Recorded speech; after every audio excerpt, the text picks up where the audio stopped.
complexity? Absolutely. The complexity Absolutely. of this period of time. Yes, for sure. Okay, so we're into our content pieces. You're up, Todd. Cold War. So we're going to explain the context in which the Cold War developed, spread, and ended in Europe. This is how kind of we opened today. And we'll go to the next slide. And we'll start with this map. And I'll acknowledge it's a little hard to see, but I like it because it's from the time period, you know, and you can see the little flags there. As the war was ending, they put Germany into these occupation zones. And so America, France, Great Britain, and the Soviets each had a zone that they were going to occupy, police, to make sure and to work on kind of denazification, which we'll get to. But also notice, and again, I wish I had a better map to show, but Berlin itself is wholly within the Soviet zone. But because it's the capital, it is also divided. So Berlin, the city, is divided, as well as Germany, the country, divided into these occupation zones.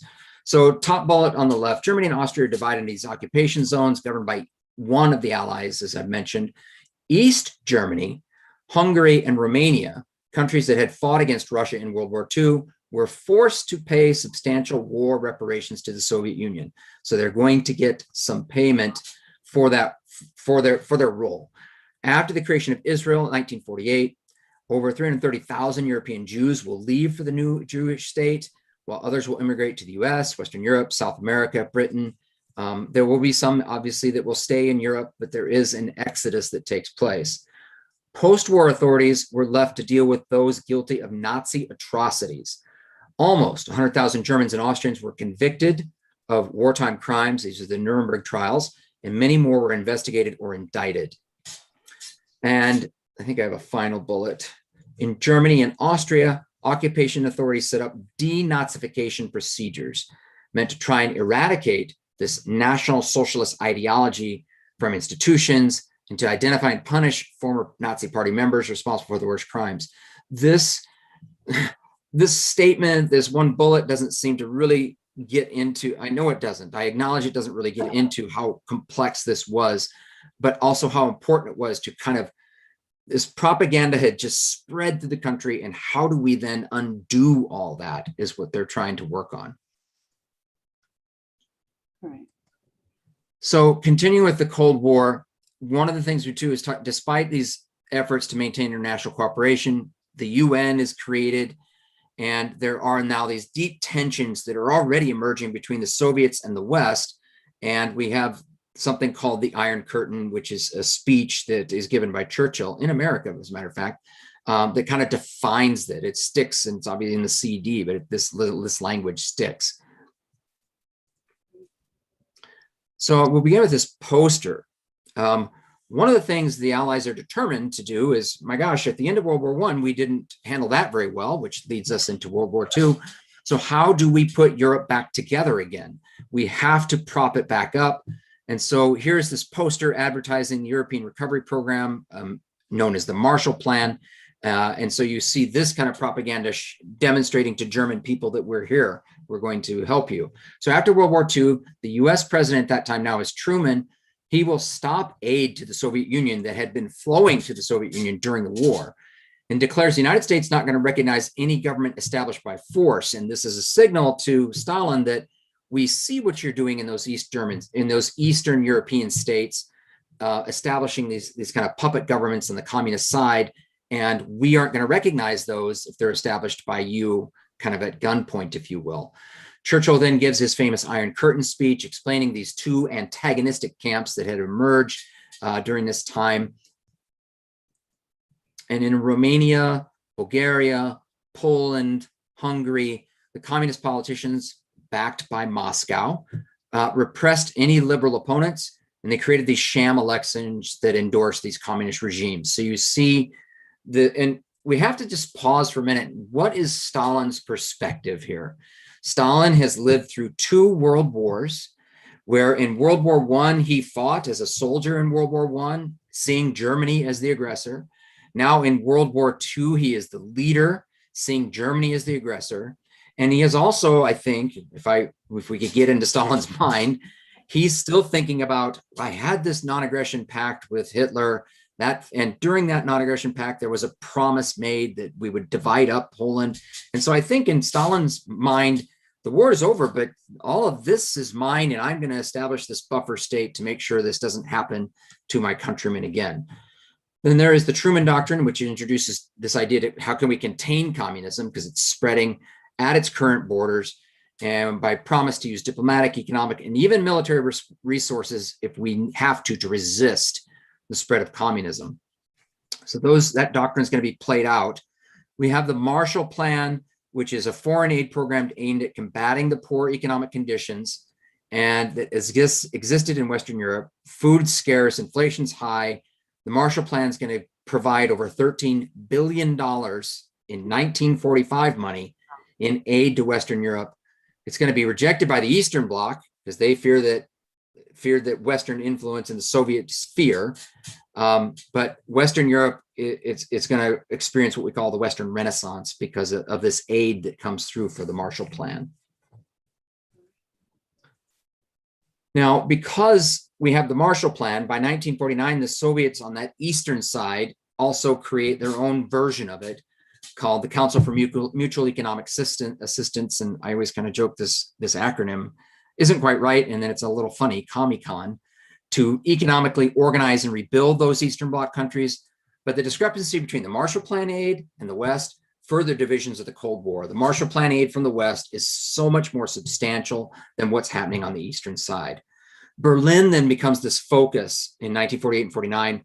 The Soviets are going to blockade West Berlin, cutting off access for its 2 million citizens. And then there's this showdown, and the Western Allies can't drive supplies into, and so they have the Berlin airlift. And there's this moment of tension where will the Soviets shoot down these Western Allied planes? The answer is no, they don't. And after 342 days, they stop doing, they lift the blockade.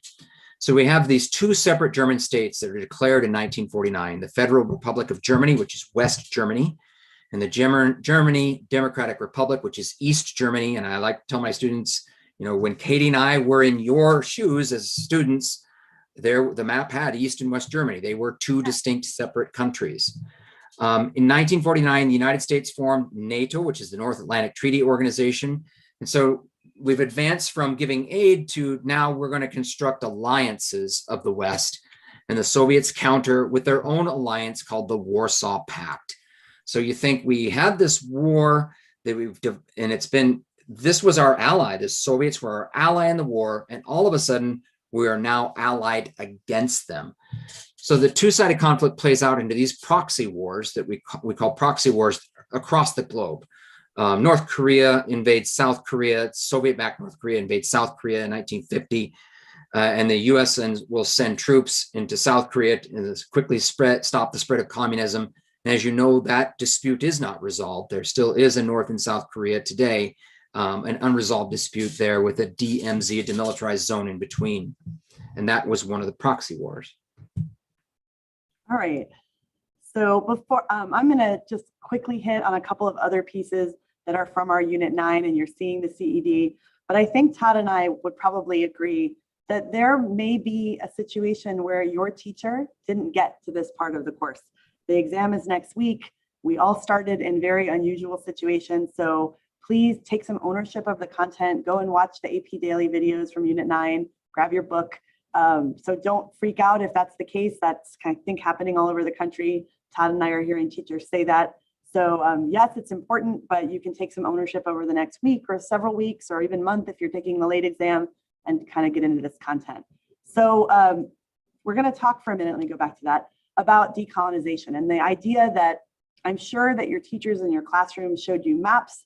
I think most of us show a map of Africa right at the onset of World War I, and that map has almost completely become colonized by Europe. And so we're going to see after World War II, this idea that these colonial groups are going to seek independence from the countries, and they're going to get independence from these countries.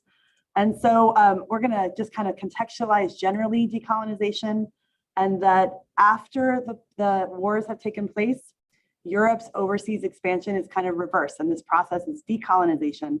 It's a retreat from imperial control, and it's going to remake the world map. We're going to have 100 new nations in Africa, Asia, and the Middle East.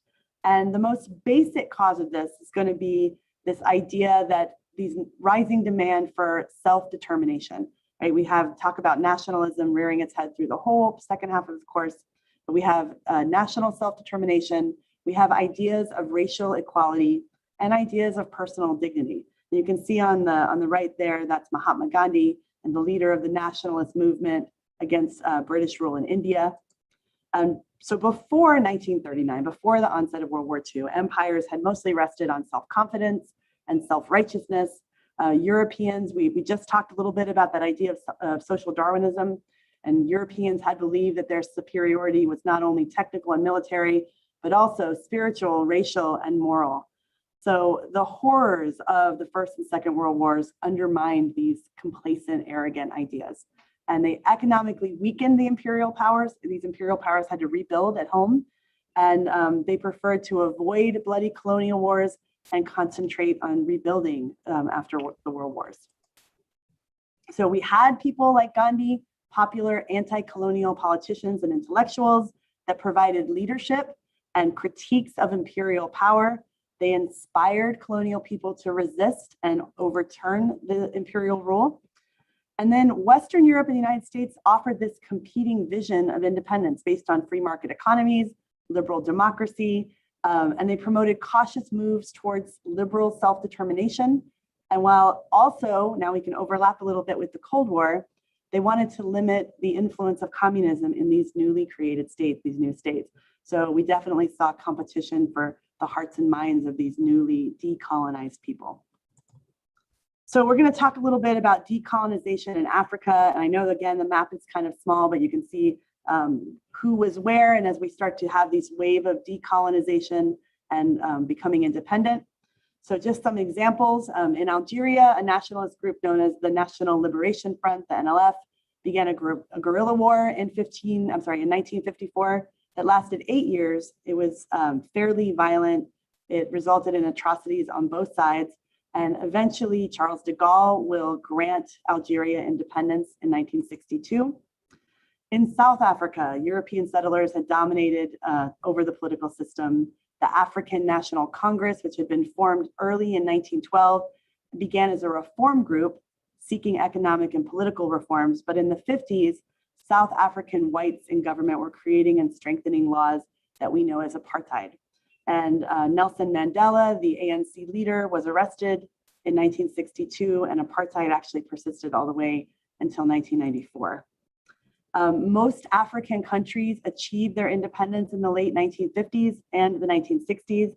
And by the late 1960s, only parts of Southern Africa, Mozambique, and Angola were still under European control. And these territories would actually get independence in the 1970s. So we're going to see this wave of decolonization that happens.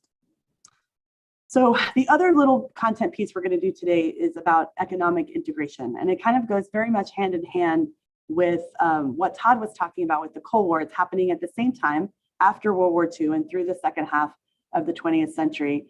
And there's this idea here, we're going to talk about how the existence of the EU kind of came to be formed, and some of these early institutions like the European Coal and Steel Community that starts off and builds into the EU we know today. Again, we're going to go through it very quickly, but it does go hand in hand because there's this idea that more economic integration is going to help these European powers be safer. And so we're going to see this intertwining of politics and economics here. So you can see that map there that's on the right, and it's a pretty basic map, but I just wanted to talk you through it really quickly. It's a current map of the EU, and the dark blue are the countries that are part of the EU. We have here the lighter blue, countries that have pending applications to be a part of the EU or have been identified as potential candidates. And then we have the green here, and that is the recent departure from the EU with Brexit. And we'll talk about that in a second. So after World War II, there's a slow movement towards economic integration. The European Coal and Steel is founded in 1952 and eliminates tariffs by these 6 founding countries: France, West Germany, Italy, and the Benelux countries, Belgium, the Netherlands, and Luxembourg. So they're starting to put their coal and steel industries, and they're kind of integrating them. And the success of this prompts those same 6 countries to agree to the Treaty of Rome and create the EEC, the European Economic Community, which we also call the Common Market. And this arrangement would allow for common policies and a free flow of capital without trade barriers. And there's going to be several enlargements of the EEC. We'll have Great Britain, Denmark, and Ireland joining in 1973, countries like Greece and Spain joining in the 80s, once they had democracies. And then the Eastern European countries are going to join in 2004 after the collapse of the Soviet Union. So you can see how this political landscape that's going on during the second half of the 20th century is also part of this economic landscape that we're talking about. And so in 1991, we actually create the EU. And the really big piece of this is adopting the euro as currency. And this had initial economic prosperity. However, the 2008 fiscal crisis and immigration issues will present challenges to this system, divide Europeans, and lead to disputes and a desire for some states to leave the EU. And I think our most recent example, maybe in the CED, is Brexit, which actually formally exited in January of 2020. And I'm pretty sure, Todd, that the European Parliament was voting on the end of this yesterday. So this is something that we've been talking about through the end of the course, and it's happening kind of right now while we're doing this review.